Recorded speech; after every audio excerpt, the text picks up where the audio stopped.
E aí, vamos estudar a lição? Terça-feira chegou, estamos juntinhos aqui para debulhar o conteúdo bíblico apresentado hoje em Marcos, capítulo 7, do verso 24 ao 30. Gente, o conteúdo traz-nos uma história assim que mexe com a gente. Parece até que Jesus chamou a mulher de cachorrinha. Primeiro tem que dar o alimento para os filhos. Se Jesus falou primeiro, é porque tinha um segundo passo. Aí a mulher, pois é, mas os cachorrinhos comem das migalhas que caem da mesa. E aí Jesus parece ter chamado a mulher de cachorrinha quando disse que primeiro era para os filhos, depois eram para os cachorrinhos. E a mulher, mas os cachorrinhos comem das migalhas que caem da mesa.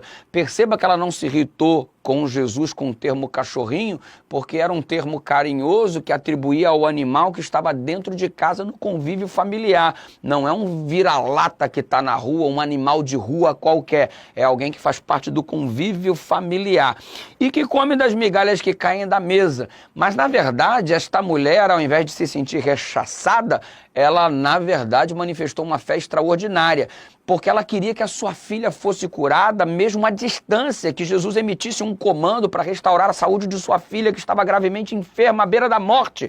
E tendo isso em vista, ela disse, Senhor, eu quero só a migalha, não precisa me dar o pão, não, é só a migalha que cai.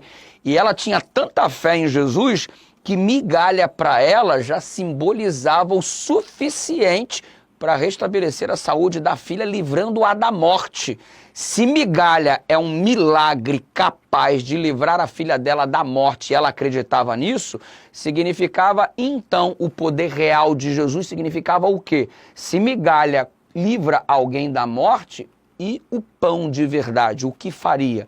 Ela estava dizendo que o poder de Jesus era tão extraordinário que uma migalhinha deste poder era suficiente para restaurar a filha dela, quanto mais se fosse o pão por completo. Ela estava dizendo, Senhor, o Senhor é poderoso demais, eu só quero um pouquinho, eu só quero um pouquinho. Jesus elogiou a fé extraordinária desta mulher. E olha, o comentário do último parágrafo para mim é top, diz assim, por sua maneira de lidar com ela, Jesus mostrou que aquela que era considerada como a rejeitada de Israel não era mais estranha. Os judeus consideravam ela como rejeitada por não fazer parte do povo judeu. E Jesus colocou isso em perspectiva para saber qual era a reação dela.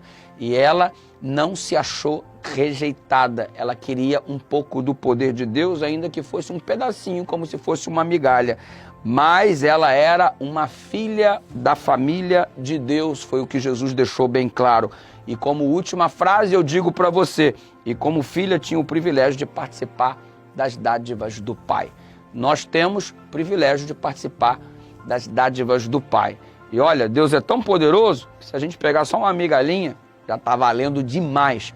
Que Ele nos abençoe neste dia, como só Ele sabe, como só Ele pode. Ora comigo, Pai querido, obrigado pelo Teu poder à nossa disposição. Obrigado pela Tua capacidade em nos abençoar e o Teu desejo de fazer isso em nome de Jesus.